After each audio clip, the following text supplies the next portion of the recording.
faut bien le reconnaître, jusqu'à présent, le Hyundai Veloster avait un petit goût de trop peu avec son 1,6 L atmosphérique de seulement 140 chevaux. Mais bonne nouvelle, voici maintenant la version turbo.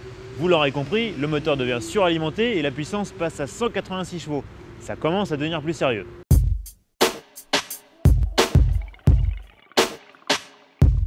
Côté style, le Veloster Turbo se distingue assez largement de la version normale. Son kit carrosserie comprend des boucliers spécifiques ainsi que des jupes latérales.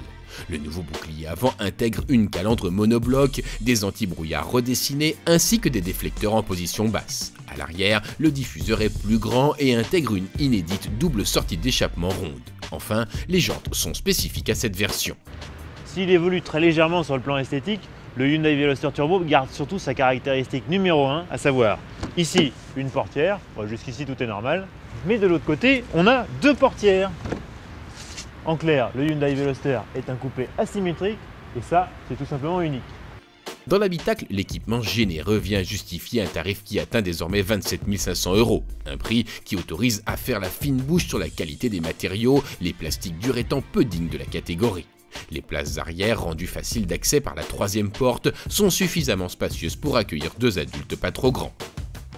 À l'usage, on apprécie ce Veloster Turbo pour sa douceur de conduite, la souplesse de son moteur ou son confort général. Mais pour le caractère sportif, on reste sur notre faim.